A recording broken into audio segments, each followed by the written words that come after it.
What if I told you there was a painting so cursed it refused to burn?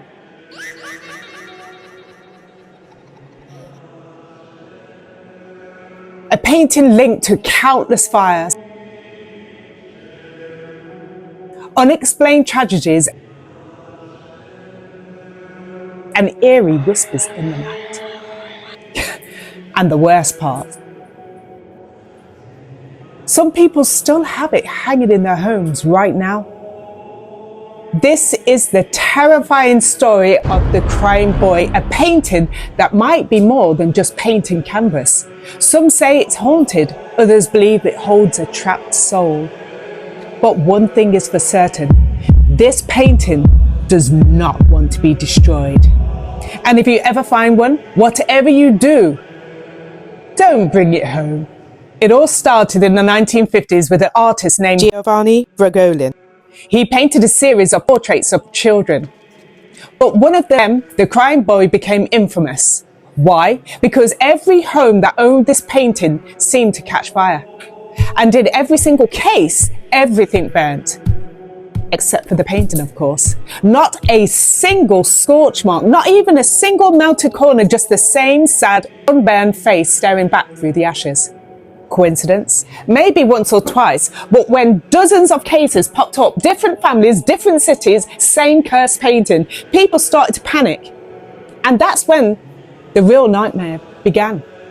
One of the first reports came from London in 1957. A couple's house went up in flames, everything destroyed except the Crying Boy painting, completely untouched. Firefighters started moulding a disturbed pattern, more fires, more homes, reduced to nothing, and every time in the rubble, the painting just sat there waiting. One firefighter even said, "I've seen this painting survive more fires than I can count. I won't have it in my house, even if you paid me." By the 1980s, fear spread like wildfire. People started throwing their paintings away. Some even tried to burn them. But here's the thing. The painting would not burn. Reports resurfaced of people tossing the Crying Boy into fireplaces, only to watch in horror as the flames refused to touch it. And in some cases, they heard something before the fire went out. A soft, distant sobbing.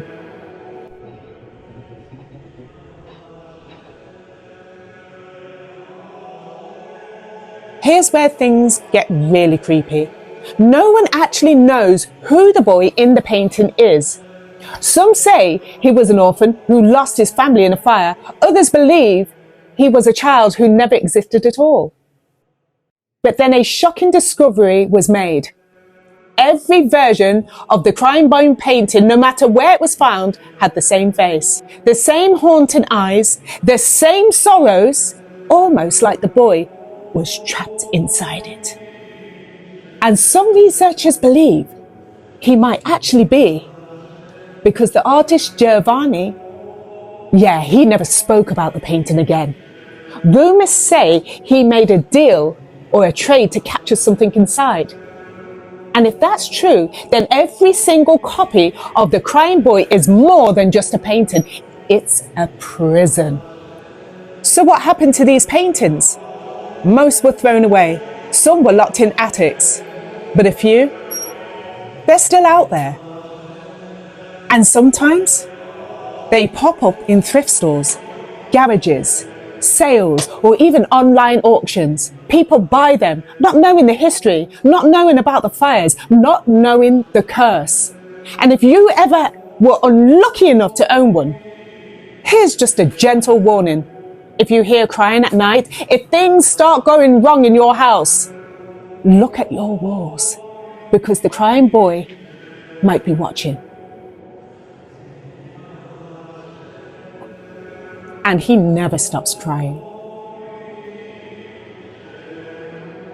If you found this terrifying, hit and subscribe for more real-life horror stories and tell me in the comments.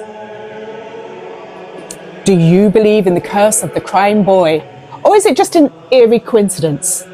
Either way, if you ever see this painting for sale, don't bring it home.